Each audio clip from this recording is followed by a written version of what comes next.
समास के भेद और समास के भेदों के नाम पढ़ाया था, उसको बताया था, और उसके 3 पार्ट भी आपको पढ़ाए थे, जो था आपका तत्पुरुष समास, अव्ययीभाव समास और कर्मधारय समास, उदाहरण के साथ। आज शेष भाग जो बाकी है आपका, उसको हम पढ़ाने जा रहे हैं परिभाषा और उदाहरण के साथ। सभी बच्चे इसको ध्यान से सुनिएगा। द्विगु समास, जिस समास का पहला पद संख्यावाची हो और समस्त पद समूह का ज्ञान कराता है, वह द्विगु समास कहलाता है या होता है। एग्जाम्पल देखिएगा, जैसे नवरात्रि, नौ क्या है, संख्या का ज्ञान करा रहा है, चौ क्या है, ये भी संख्या का ज्ञान करा रहा है, और ये पाया और रात्रि क्या है, समूह या समाहार का ज्ञान करा रहा है, झुंड का, ग्रुप का। तो देखिएगा ये समस्त पद है आपका, और ये क्या है आपका विग्रह, समास विग्रह। तो नवरात्रि का विग्रह क्या होगा, नवरात्रियों का समाहार। चौपाया, 4 पैरों का समूह, खटिया होता है, पलंग होता है, 4 पैरों से बना होता है, ठीक है। अब देखिए द्वंद्व समास, जिस पद में दोनों पद समान हो, देखिएगा दोनों पद समान है, भाई और बहन दोनों एक समान है, मतलब बच्चे तो बच्चे, ठीक है, तो भाई के लिए भी महत्व उतना ही है, बहन के लिए भी महत्व उतना ही है, एक पेरेंट्स के लिए। तो ये दोनों पद समान है, भाई और बहन क्या हो गया इसका विग्रह। फिर से एक बार रिपीट कर रहे हैं, द्वंद्व समास देखिए, जिस पद में दोनों पद समान हो और विग्रह करने पर योजक, ये देखिए ब्रैकेट में योजक चिन्ह का ज्ञान कराया गया है, शब्दों का प्रयोग होता है, वह क्या होगा, द्वंद्व समास। भाई और बहन, यहाँ पे योजक चिन्ह लगा है, विग्रह करने पे और लग जाएगा। समस्त पद में योजक चिन्ह दर्शाया जाएगा, विग्रह करने पर और लिखा जाएगा, ठीक है। नेक्स्ट देखिए, जीवन मरण, जीवन और मरण, ठीक, ये समस्त पद है जिसमें योजक चिन्ह का प्रयोग है, विग्रह करने पे और लग गया, ठीक है, तो ये क्या हो गया आपका द्वंद्व समास। नेक्स्ट देखिए, बहुव्रीहि समास, जिस समस्त पद में दोनों पदों के अतिरिक्त मीन्स अलावा, हटकर, ठीक है, किसी तीसरे पद की प्रधानता होती है, प्रधानता मीन्स श्रेष्ठता, ठीक है, होती है, उसे हम क्या कहेंगे, बहुव्रीहि समास।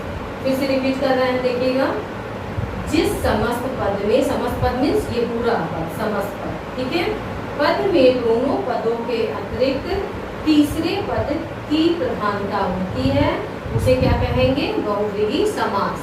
ओके, एग्जाम्पल देखिएगा, जैसे दशानन, सभी जानते होंगे दशानन किसे कहते हैं, ये समस्त पद है, विग्रह करने पर देखिए 10 है आनन, आनन मीन्स मोह, जिसके, किसके, रावण को। ओके, अब देखिए नीलकंठ, नीला है कंठ जिसका, अर्थात शिव। कहने का मतलब यह है कि इसमें ये बताया जा रहा है कि इस समस्त पद में पहला पद भी नहीं, दूसरा पद भी नहीं, तीसरे पद को इंडिकेट कर रहा है, ठीक है, बता रहा है, इशारा कर रहा है, तो यहाँ पे इशारा हो रहा है। देखिए दशानन, 10 है आनंद जिसके, किसके, रावण के, तीसरे पद की प्रधानता बताता है, उसे हम क्या कहेंगे, बहुव्रीहि समास। कुछ विशेष नियम भी बता दें आपको, जैसे हमने बार बार कहा है कि ये समस्त पद है, ठीक है, तो हमने ये देखिए इंडिकेट किया है, और समास विग्रह इस तरह से लिख करके दिया है, ठीक है।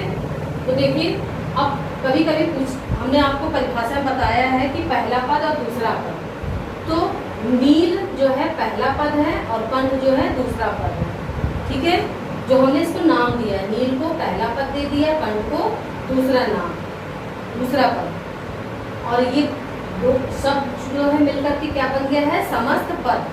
ओके, समास विग्रह क्या है, देखिए इसी का अर्थ स्पष्ट कर दिया गया है, ठीक है। नीला है कंठ जिसका, अर्थात शिव, गजानन, दशानन, है ना, इस तरह से कई शब्द आएंगे, लेकिन वो तो आपका बहुव्रीहि समास में आ रहा है, लेकिन हम एक एग्जाम्पल के रूप में बता दिए कि समस्त पद किसे कहते हैं, तो इस शब्द को कहते हैं, पहला पद किसे कहते हैं, दूसरा पद किसे कहते हैं, तो नील जो है पहला पद है, कंठ जो है दूसरा पद है, विग्रह क्या है आपका, ये इस तरह से हमने दर्शाया है।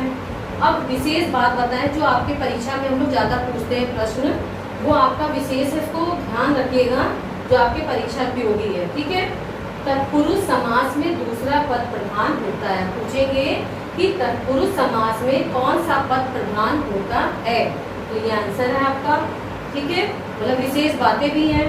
फिर आ रहा है अव्ययी भाव समास में पहला पद अव्यय होता है। ओके, नेक्स्ट देखिए, द्विगु समास में पहला पद संख्यावाची होता है, पहला पद, ठीक है।